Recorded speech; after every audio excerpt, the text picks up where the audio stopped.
Welcome to Recalculating Small Business. Like its award-winning book, Recalculating is dedicated to small business in America. Your hosts are Don Mazzella and Dan Perkins. Don Mazzella is the editor-in-chief of the Small Business Digest.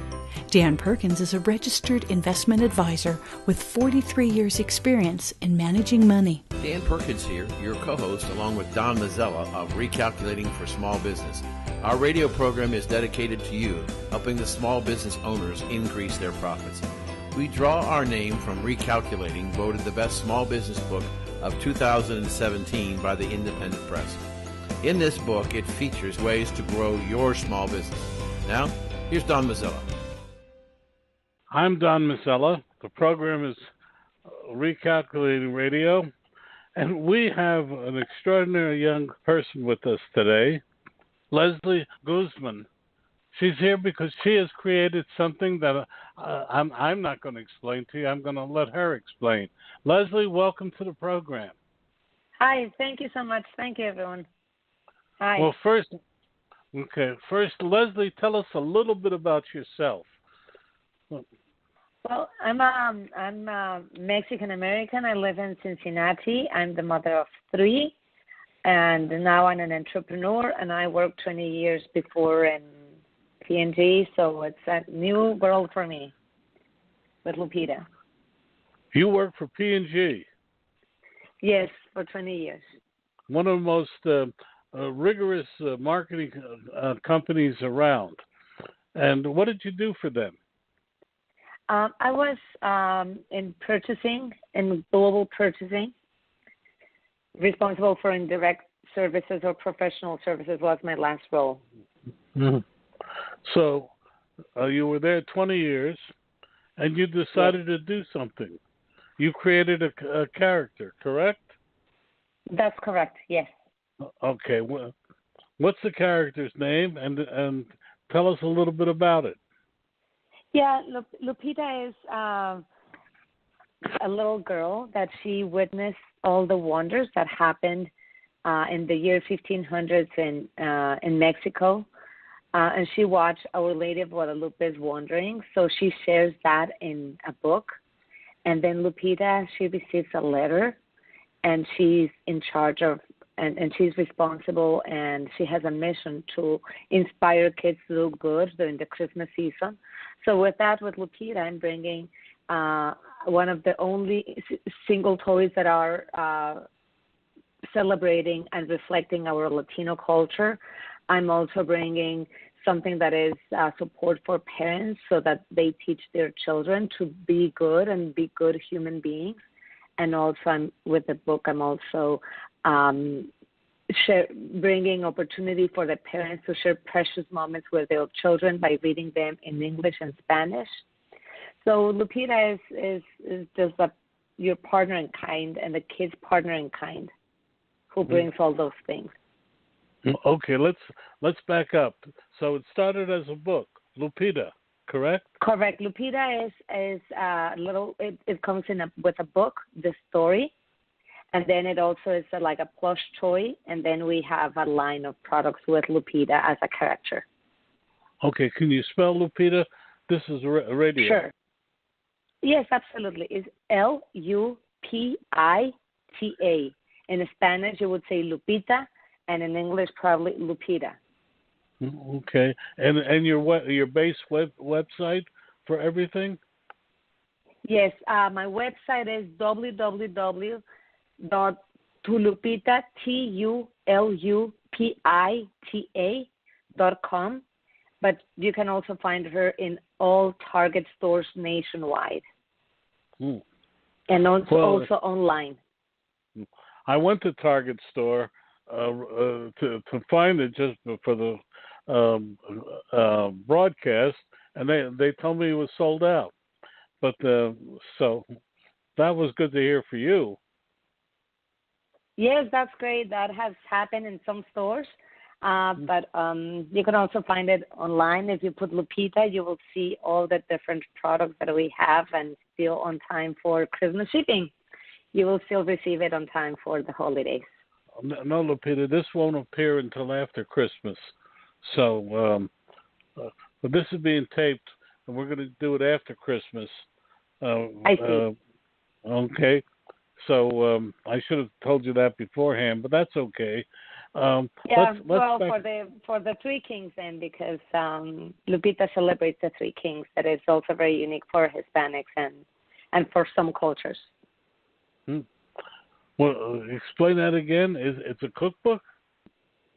Yes, and Lupita also is a Christmas tradition, and then the kids have Lupita, and the kids do good things during the Christmas season. And the idea is that the Three Kings come in January 6th. They bring a surprise, and with that we also celebrate the Three Kings tradition. Tres Reyes. My Spanish is worse than my Italian, but anyway, let's talk. This is a program about small business. So, what made you this? You created Lupita.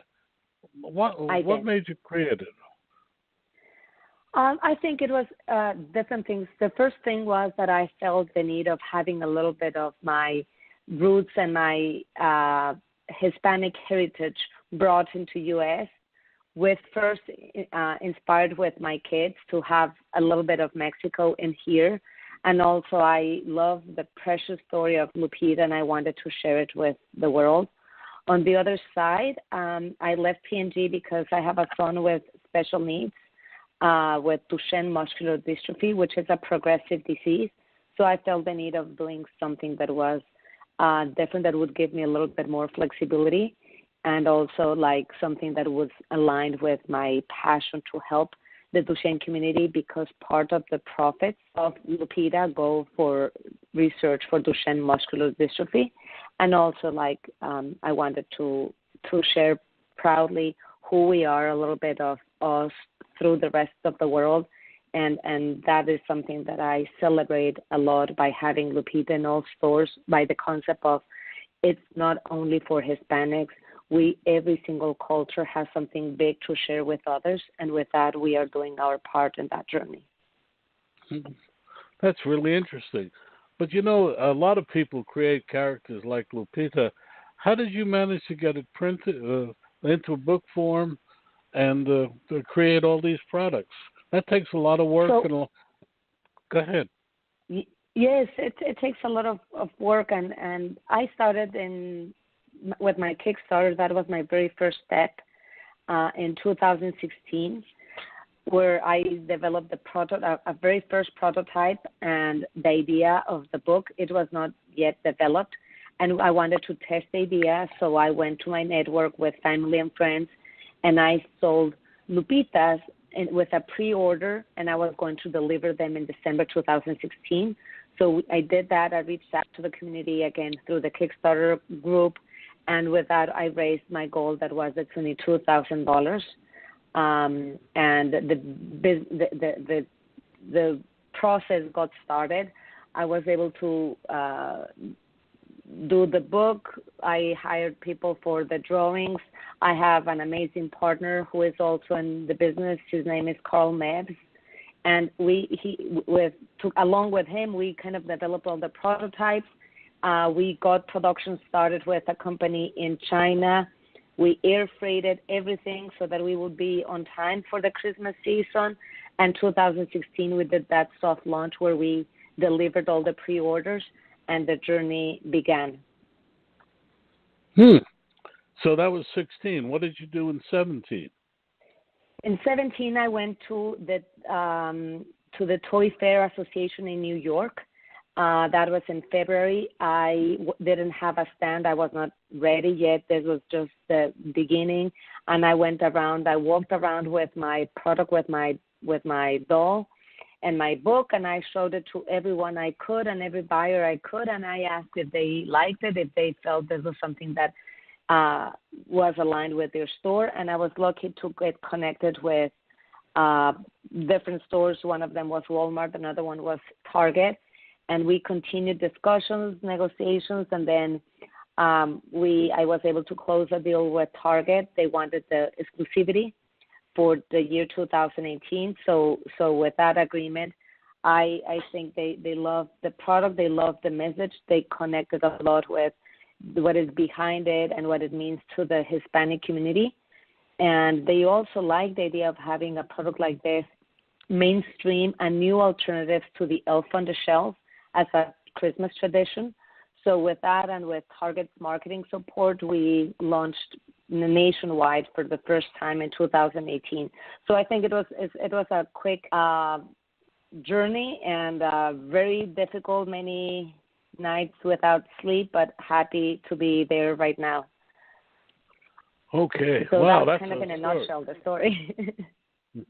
So let me see if I heard it correctly for our audience. So basically, you went around to the toy fair in 2017 and buttonholed anybody you could, and you made the connections to Walmart and Target, and you were able. And Target said they wanted to for you to deliver for 2018. Did I hear that correctly? Yes, that's correct. So 2017 was a year of really trying to kind of, one, on the product side, try to make sure everything was robust from the manufacturing perspective, and also on the sales perspective, like to have everything buttoned up and ready. So in 2017, we still focused on the sale. We didn't do any launch, or we didn't have product available for sale at that time, because in order for you to be able to be ready for 2018 December, we need to kind of have all the product designed and everything by February 2018. Also, what was interesting is that Target liked the line so much, and Lupita as the character, that they asked us to do a line extension. So we have a line extension that is also in Target, in all stores, and also online, that includes an advent calendar that goes up to January 6th. It also has 2 beautiful ornaments with different styles. Then we also have a tree topper for the Christmas tree, and the Three Kings cake mix, to also, again, another product to help celebrate the Three Kings tradition with the families, and make a cake with your kids for the Three Kings celebration. So that also happened in 2017 and 18, the line extension, so that we can have more options available for our customers and our audience. Well, how many pieces did Target ask you to produce for them for 2018? That I cannot provide all the information on that yet, but it was many dozens of thousands of products. So it was a lot. They have, for reference, 1,800 stores. So if we are in all stores, it was a ton of product. Yes. Well, but how did you finance it? Financing was definitely a challenge, and at the beginning I was trying to find. I had some money myself, but then of course it was not enough.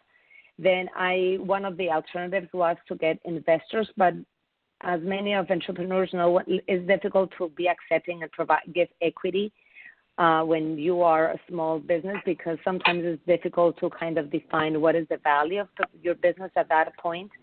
And so what we ended up doing, and we were and asking what was the best option, is that we work with letters of credit. So we were able to pay our suppliers with letters of credit that we got also from Target, in a way in which our suppliers, and was the smartest way of doing it, in a way in which our suppliers are bound by the same terms and conditions that Target has with us. So in a way, if our supplier doesn't deliver to us, like, we would be kind of, we wouldn't have the direct responsibility with Target without being protected. So what we did is that 3-way agreement in a way in which Target pays us, we pay the supplier with the same letter of credit, and the supplier provides everything that Target is asking us. Mm-hmm. So letters of credit was the magic thing here that worked beautifully. Yes, but that's unusual, because usually a Target, to a new audience, to a new supplier, doesn't provide those letters of credit. They must have really believed in your product. I think so, and I feel blessed by that. I hear that as well. In our case, we had the letter of credit, and they said use it with the suppliers. So that's how we did it. And during the journey, you will see probably many things that are not common. And I just can say that I didn't feel alone in the journey, and I had a lot of magical things happen like this. So, but that's how it is. That's how it was. That's how I paid. Well, no, you're to be congratulated, and you call it magical. I call it hard work, but that's just me. It seems that you jumped off a cliff, and somebody constructed a swimming pool for you before you landed. Probably that something like that happened. Yes, but there has been a lot of hard work, and I have my inspiration with my son, so I will do anything needed to be able to be with him, and also to follow my dreams. I have my dreams in the world, and I want to see a generation also connected with our roots and doing good. So in a way, probably there was a purpose that helped in the whole thing, and my hard work was there because I believe in what I'm doing. How did you meet your partner? I met my partner just through friends, common friends. And the two of you did it together. So now you have a company. You've had one successful year. What's your next step?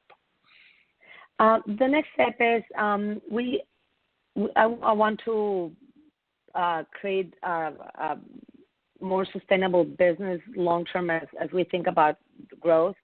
So I will be seeking for partnerships that allow us to have an animated program for Lupita, probably series, cartoon, or stuff like that allows us to bring Lupita to life in a 3D format. Probably we'll try to do something like a YouTube or a private channel. And so that's one of the big things that we want to do. And with that, we want to kind of find the right partners that allows us to go to the next level where we can have Lupita as a cartoon. Mm-hmm. We're talking with Leslie Guzman. She's the creator of Lupita, which is a highly successful product that you can find in Target stores past Christmas and through to Three Kings Days, January 6th. We're talking about how she became what looks like a very successful new Christmas product. Leslie, I'd like to go back and ask you a little bit more about Lupita. If I heard you correctly, you said it is a 1600 Mexican girl. Did I hear that right? Sorry, a 1600? I'm not sure. When did she live? And is she a contemporary or is she a historical character? How did you come up with it? And is it based on a Mexican legend? Yes, it's a combination. She's inspired by Our Lady of Guadalupe. So the idea is that she shares the story, but she dresses like her. And what I wanted to do with that is I wanted that to, like, the people who want to have Our Lady of Guadalupe here, and they want to have a presence that resembles her and that is kind of a doll that means that for their kids, I'm allowing that flexibility for them to do that. For the ones who don't know who Our Lady of Guadalupe, what I wanted to do with her is share the biggest story and most relevant story that Mexicans have, that is the story of Our Lady of Guadalupe. It doesn't matter what religion we are or where we live. I think most Mexicans, we believe that we are Guadalupanos because that's part of our culture and who we are. When Mexicans got independent, the flag that we used was the flag of Our Lady of Guadalupe. She also resembles our. She also represents our identity.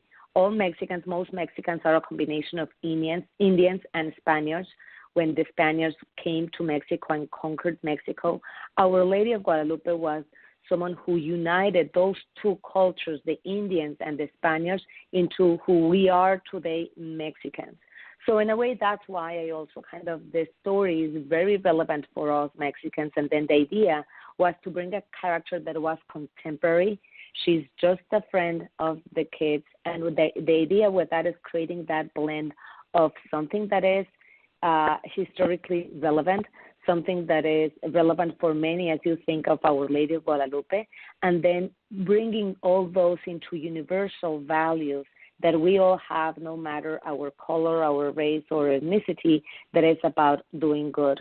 And in today's world, what I wanted to do that is share as the morale of the story that you and I and everyone here comes from different backgrounds, different places. We all believe in different things.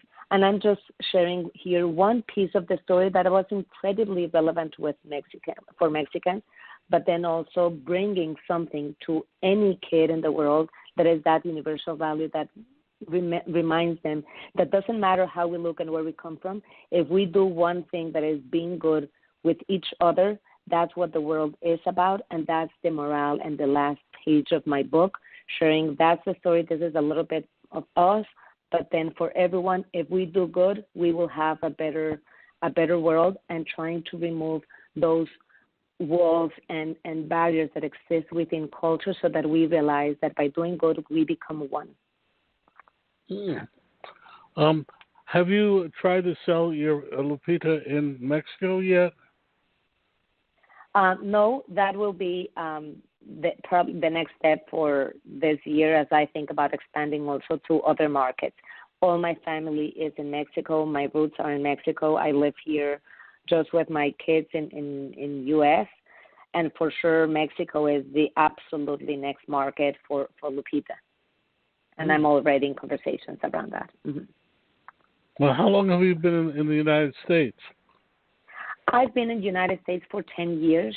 I came here because P&G had the headquarters here, and because I wanted better treatment for my son. So I arrived in 2007. Oh. Did you start working for P&G in Mexico? Yes, I started in Mexico in 1994. Then I was in Brazil. I also moved to Venezuela. I lived in Venezuela for 7 years, and then I moved to U.S. So, do you have a college degree, or how did you get to work with P&G?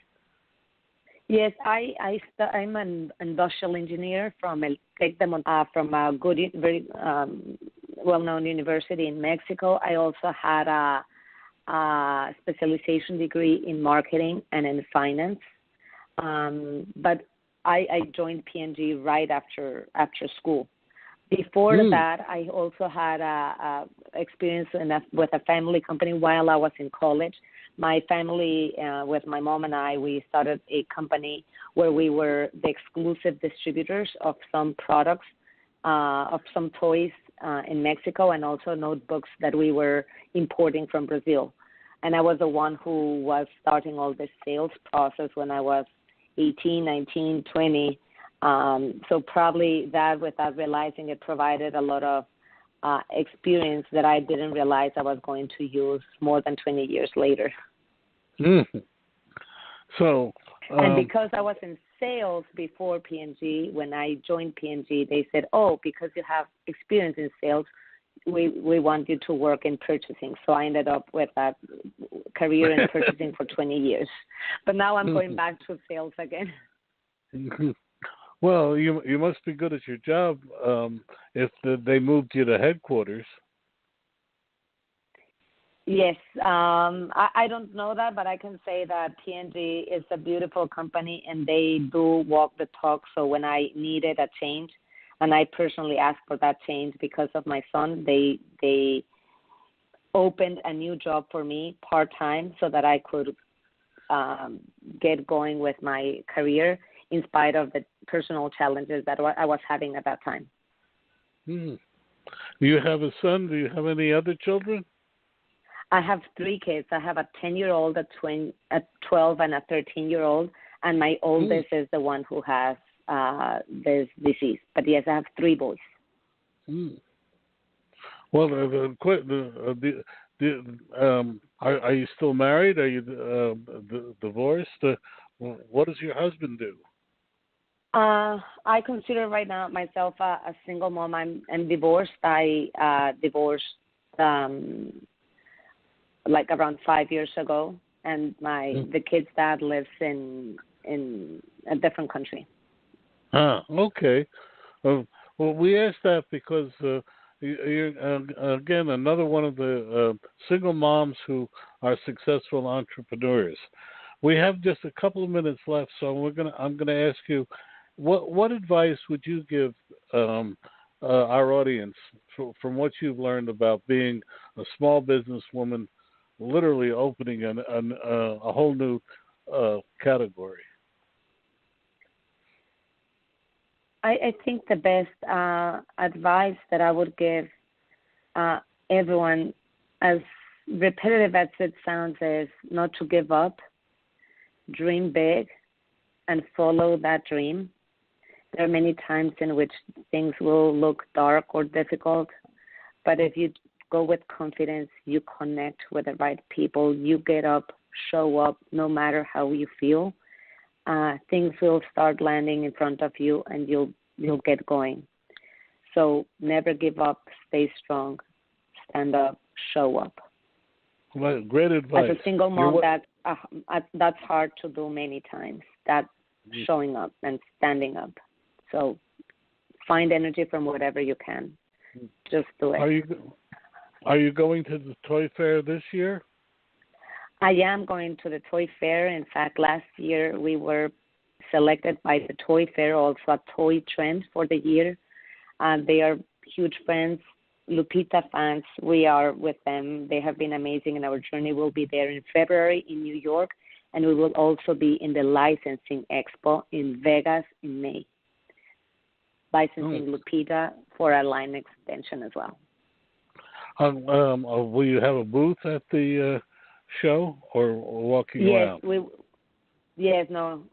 will have a booth both at the toy fair in New York, and for the second year in a row, we will have a booth in the licensing expo in Vegas, pursuing licensing opportunities. Well, since I'm accredited to the toy show, I will definitely go down the aisle and meet you when you're in New York. Are you going to be there? Oh yeah, well, I cover it every year. So awesome. And by the way, I encourage our audience to go. It's an experience you won't soon forget. Talking with Leslie. Yes, it's an amazing. Thank you. We're talking with Leslie Guzman. She's created Lupita. Your website again? It's TULUPITA.com, and they can follow us in Facebook, Instagram, and Twitter at Lupita Tradition. LUPITA Tradition. Thank you, Leslie. A link to your website will be on recalculating.biz tonight, where you can hear this and every other past and future program. Thank you so much for being with us. Thank you very much to you, and thank you, everyone. Dan Perkins here from Recalculating.biz with your featured book. I want to tell you about a recent interview I had with Bob Bethel, a turnaround specialist with lots of success in small business. Bob's new book is Strengthen Your Business, Fail-Proof Strategies for Small Business. He tells us of his life successes and failures that have made him and his clients so successful. Over the years, Bob has brought 77 companies back from the brink and changed them into thriving, profitable businesses. His energy is amazing, and at 74, he proves that you can still have a great deal to give others if you just try. His suggestions are easy to understand and very helpful. One insight struck me was that most companies do not have a plan. The old Chinese proverb says, "If you don't know where you're going, then any road will take you there," is true today. Bob Bethel's book, Strengthen Your Business, can be found at Amazon.com or can be ordered at your local bookstore. This has been Dan Perkins with your Recalculating.biz featured book. Want to know more about health savings accounts for your company or yourself? Go to 2hsa.com and get a free employer's primer. Health savings accounts are a cost-effective way of offering health care benefits to your employees and yourself. HSAs build retirement funds for your employees, improve morale, and reduce your health care benefit cost. For a free employer guide to HSAs, go to 2hsa.com. That's 2hsa.com. I'm Don Mazzella. The program is Recalculating, and we have I always consider an exciting guest. Jeff Dennis joins us today. Jeff, welcome. Thank you, Don. Thank you for having me. Well, as we usually do, Jeff, a little bit about your background, about your company, and the website before we do anything else. Sure, Don. So I'm an attorney located, headquartered in Southern California. I'm the managing partner of a law firm named Newmeyer Dillion. We have a large presence in the western United States. And I've been managing the firm for the last 7 years and have recently also taken over as the lead of our data privacy and cybersecurity practice area within the firm, which is unfortunately a growing field and one that I look forward to discussing with you and your listeners today, Don. And just so you know, the website we have is www.ndlf.com. Well, we'll start with there. We've been on a year-long trek identifying cyber issues for our audience. So you're right in the correct ballpark right now. So Jeff, first let me ask you, what are some of the things you've seen in this last year, and what do you expect to see in the coming year that our small business audience should be aware of? That's a great question, Don. I think we have to take a step back first off, and small business owners must accept that the risk is real for their company, regardless of size. You know, Verizon came out with their 2018 data breach investigation report, which found out that about 58% of all malware attack victims were categorized as small businesses. This is a real threat. The average cost of a cyber incident for small businesses has increased about 250% in the last 2 years. We're talking average cost of hundreds of thousands of dollars and up at this point, which for many, many companies, combating and winning the battle on the cyber battlefield really becomes a bet your company proposition. And so it's something that I'm glad we're discussing today. I think it's of vital importance for small business owners and something that they need to be paying attention to. In talking about specific, go ahead. Sorry, Don. No, I don't mean to interrupt you, but I want to stay on this point because it's the number one point. No matter who comes on this program, says the same thing. Small businesses think it can't happen to me, yet it is. And why do you? What is your opinion about why this message hasn't really permeated small business? Well, I think it's a challenging concept for small business owners to really get their arms around. I think that there has been such a proliferation of high-profile attacks out there. You hear about Equifax or Target and all the rest of them. I think a lot of small business owners don't equate themselves on that same level. But you don't have to suffer from an attack like Target did to be damaged extensively, especially as a small business. You have one attack that costs you your company's reputation. You have half your customers leave you. It doesn't matter how big or small you are. That can sink your ship very quickly. And I think the other thing that's very hard for people to understand is that it is evolving so quickly, and there's such a wide range of potential attack vectors for the bad guys to take that I think it's confusing for a lot of folks. For instance, depending on your industry and what's important to your company, you could get hit with a denial of service attack, which would crash your website and cause significant harm. Or you could have the introduction of malware into your system, which might lead to a data breach and extensive, voluminous amounts of PII or other data being exported out into the dark web, which would lead to obviously a significant data breach.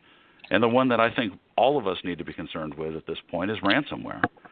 If you have a ransomware attack launched on your computer system and your computers get locked down, you don't have access to your data, or it is deemed inoperable forever, you have a real problem.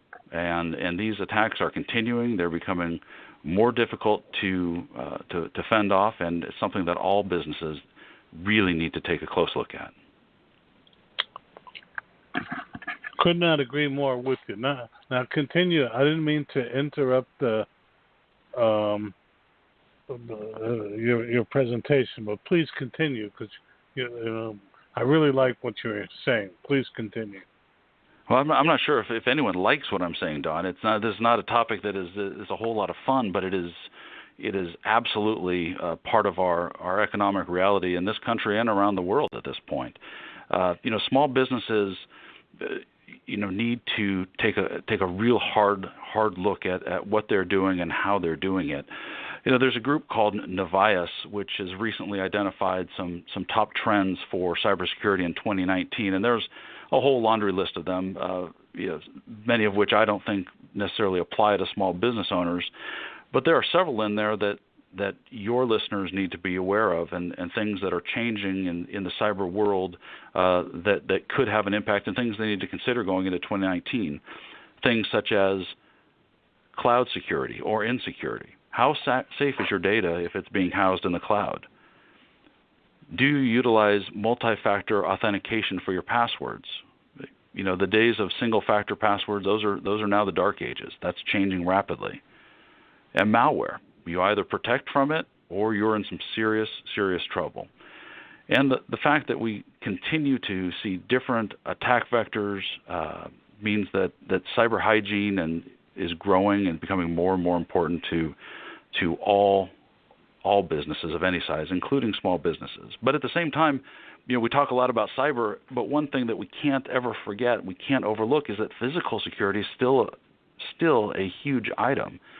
Remember, villains out there can get into your computer systems a couple of different ways, either through the cyber realm, but also they can physically get to your servers if you house them on site or if they're housed from a third party. And a lot of companies still host physical data and keep them stored on site. Can't forget to make sure you lock the door on the way out, both on your computer and on your physical presence. So I think those are some of the risks and thoughts that I would advise small businesses to look at as we're going into 2019. That's a great place to start. Now let's look at 2019. What do you think is happening, and what can we do to mitigate it as much as we can? Sure. Well, I think that people, again, need to realize that there is the impacts on a small business may be very varied, right? And people take a look and know that financial losses are something that they need to be concerned with, particularly going into 2019. I mentioned a little bit earlier that costs on average are in the hundreds of thousands of dollars and up, and that's because the financial losses really cover a whole lot of different areas. There are investigative costs, forensics of coming in and looking at an infiltrated system. There may be notification requirements to impacted customers, restoration costs, regulatory fines and penalties, lawsuits, public relations, legal fees, and the list seems to go on and on and on. Going into 2019, I want small business owners to understand that these financial losses can be significant, but unfortunately they don't stop there. There is an opportunity cost obviously associated with recovering from some type of attack. And more so if your company is dependent on its website, which many, many small businesses are at this point, that website goes down, you're really out of business. There's a true opportunity cost. And in 2019, we've seen it in 2018, and it's expanding in 2019 and 2020 and beyond, is that we have a growing regulatory framework that all businesses need to be aware of. And some of it may be dependent, it may or may not apply to you, depending upon where you are geographically, where your customers are, how large you are. But all small business owners need to understand what's going on in the regulatory framework, either nationally or on a state level or even on a local level, because it may impact you. For instance, the EU enacted the GDPR earlier in 2018, which states that regardless of where your company is housed, whether you're in the EU or here in the United States or anywhere else, if you have customers who are EU citizens, you might be liable to them for compensating them for any sort of data breach. What's really surprising, Don, is that a recent study was done that showed that 77% of the businesses in the UK, which obviously was still part of the EU as of today, maybe not for much longer, but certainly the home of the GDPR, 77% of those businesses were not aware that they would have to compensate data breach victims. Can you imagine what that percentage is in the United States? I guarantee it's much higher than that. So that's on a sort of an international level, but closer to home, the great state of California, that I'm fortunate to call home, has passed legislation known as the CCPA, or the California Consumer Privacy Act, which will go into effect on January 1, 2020, which is a state equivalent, really, if you will, of the GDPR. It may apply to you if you have customers who are citizens in the state of California, but even more importantly is that I believe other jurisdictions are going to take a look at the CCPA and start enacting things that may not be exactly the same, but are on a similar level, right? We're getting these governments, state governments in particular, taking a closer look at how they're going to protect their citizens from data breaches. On a national level, coming out of the Equifax breach, there's a lot of discussion in Congress of enacting some sort of national standard. Whether they are able to get out of their way and do so or not remains to be seen, but it's something, again, that folks need to be aware of that is going on, because it may impact what you're required to do to avoid a breach and what you're required to do if a breach happens. But let me make one other point, Don, before I carry on. Well, keep going. The idea is for guests to talk, not for me to talk. Fair enough. Well, I'm a lawyer, so I'm paid to talk by trade, so it comes naturally to us. But one of the, I think, the least recognized threats to a small business, but one that can be absolutely devastating, is in the realm of reputational harm. According to a recent study, 78% of respondents to this study indicated that they would stop engaging online with a breached brand. You think about that. You think that consumers out there now are so aware of what is going on to their data that if you suffer a breach, you may lose 78% of your online customers. I don't think it can be overstated how devastating that would be to any sort of business, including small businesses. And reputational harm is very difficult to ensure, incredibly hard to measure, but really it may be the death knell for small businesses that experience a breach. So these are some of the impacts that I'm concerned with in 2019 that your listeners really need to be aware of and thinking about when they're analyzing their risk and how they want to deal with it.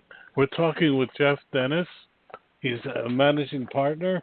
Your law firm again, Jeff, and how people can find you? Sure. The law firm is Newmeyer Dillion www.ndlf.com, or I can be reached directly at jeff.dennis@ndlf.com. Okay. Well, you brought up a lot of points, but let me stop right here.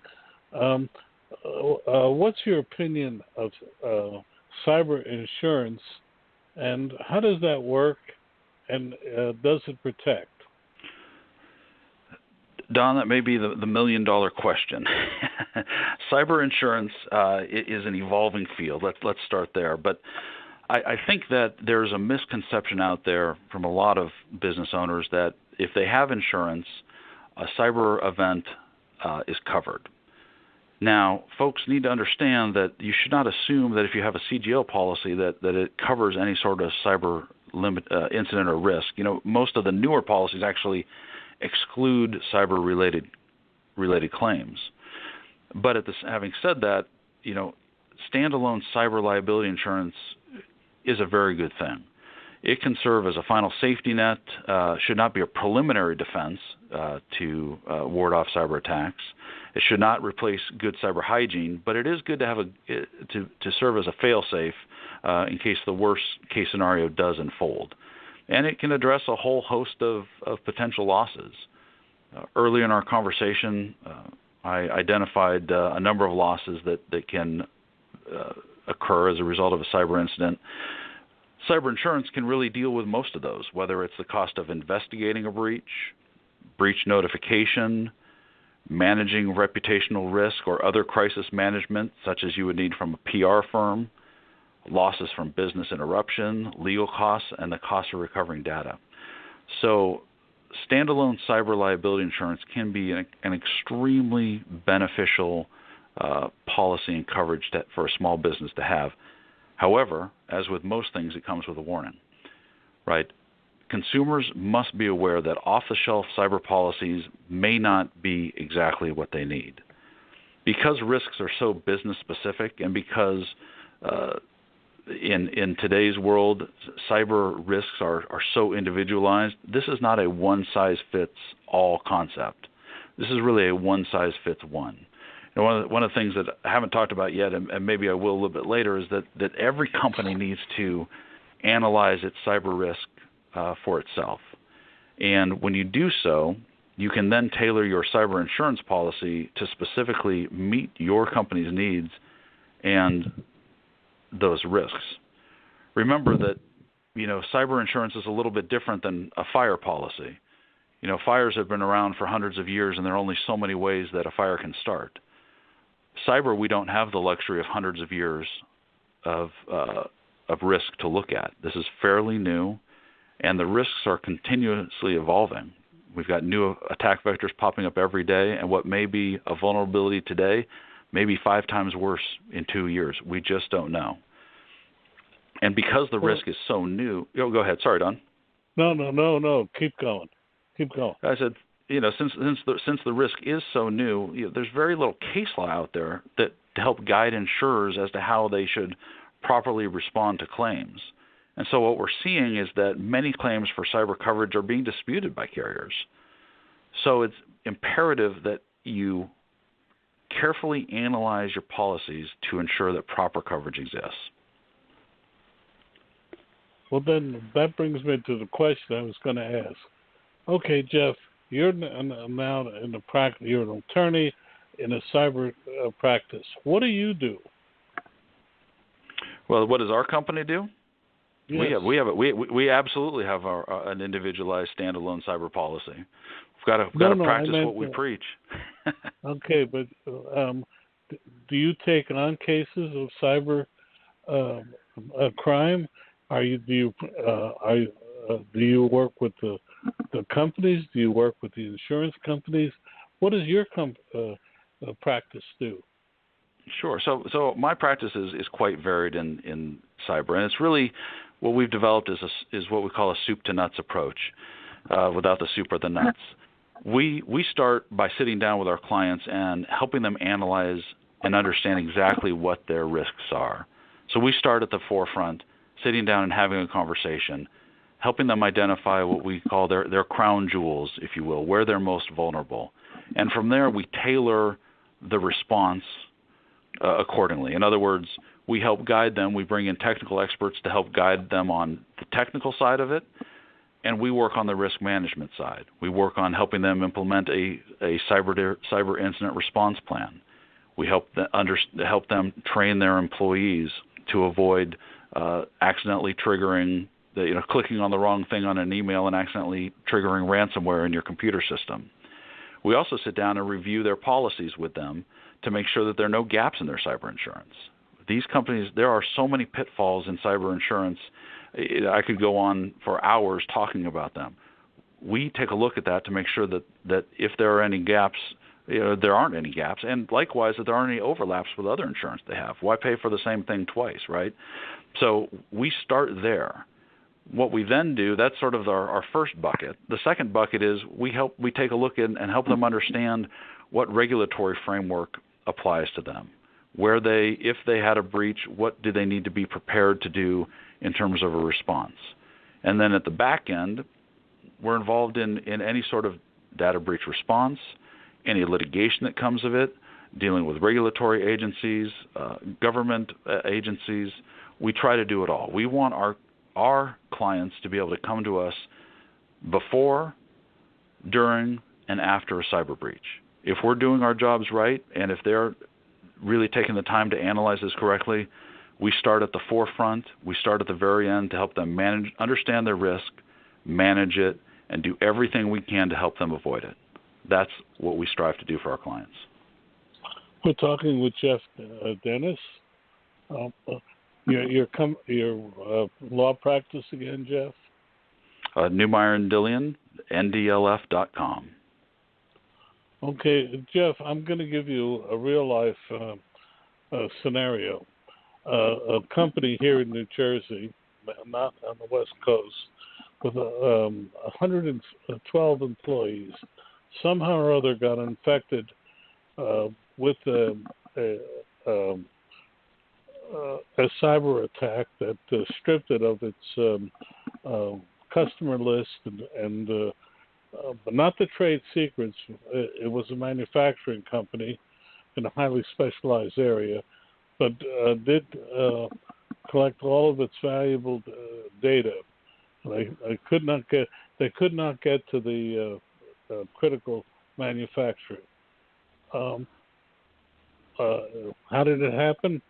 An employee clicked on the wrong email. Now, whose responsibility is that, and where does your company would come into play in such a situation? Sure. Well, I think the responsibility, whether the company likes it or not, is going to eventually fall on the company for losing, if you will, or having stolen its customer lists.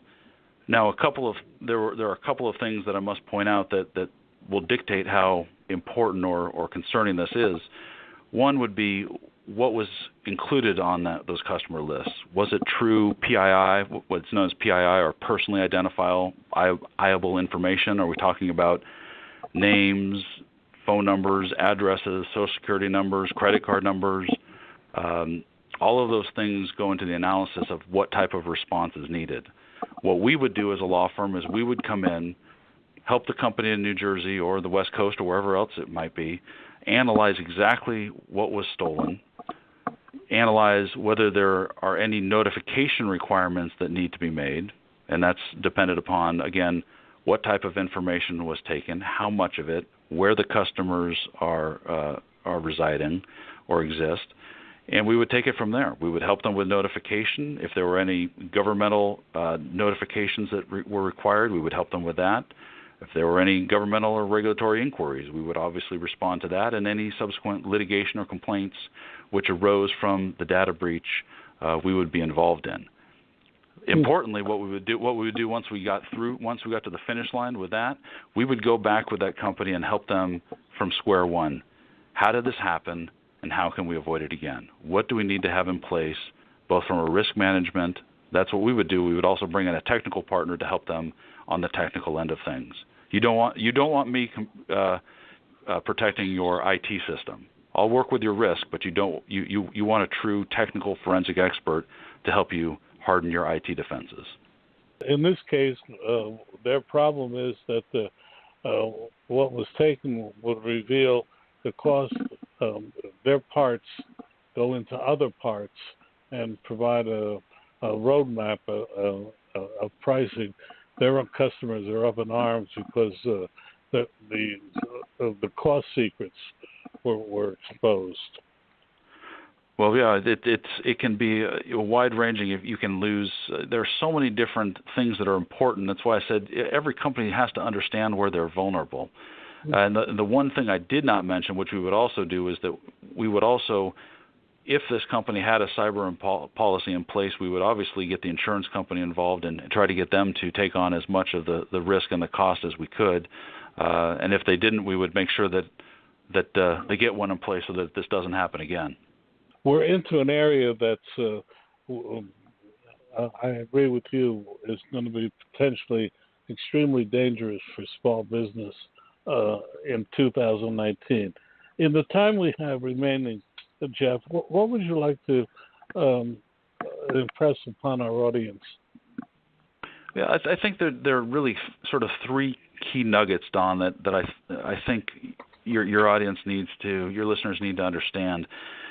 One, small business owners must accept that cyber attacks pose a real risk to their existence, with wide-ranging, significant costs that are associated with any sort of cyber attack, incident, or breach. That's the first thing. There has to be an acceptance that this is a real risk.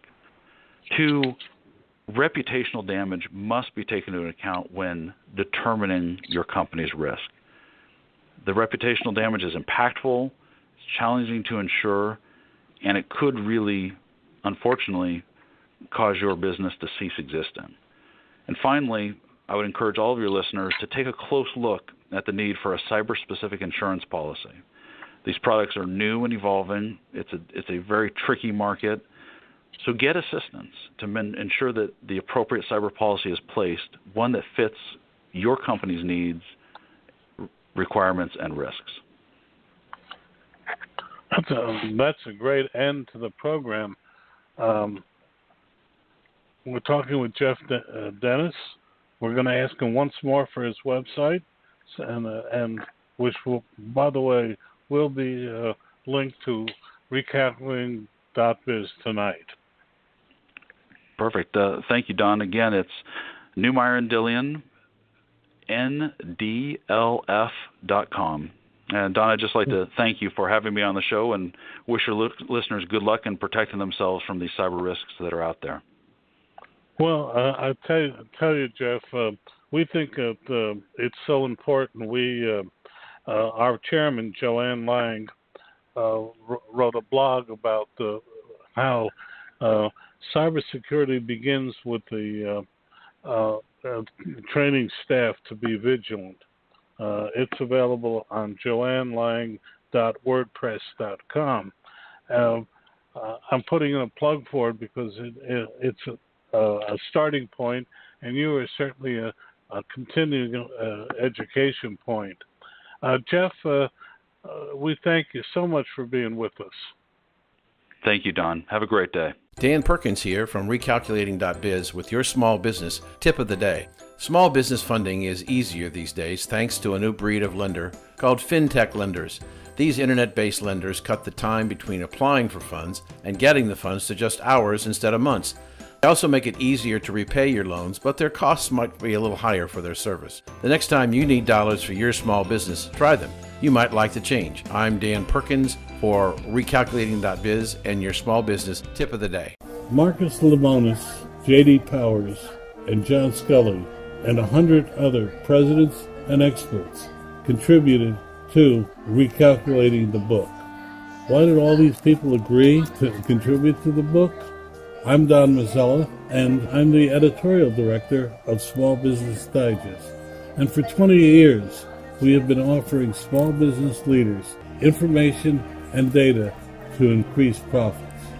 Recalculating the book was named the best small business book by the Independent Press Association. Whether you need help with marketing, staffing, finance, operations, technology, or many other subjects. They're all here in Recalculating the book. They're now available at Amazon at a reduced cost. We've also created the radio program Recalculating on recalculating.biz. Thank you for joining us on Recalculating. We hope the information you received on today's episode was helpful to you in starting and growing your business. Please go to our website, recalculating.biz, to contact us, to listen to past shows, and see special offers. Until next time, remember, if you grow, we grow. Join us next week for more helpful ideas to make your business a great success.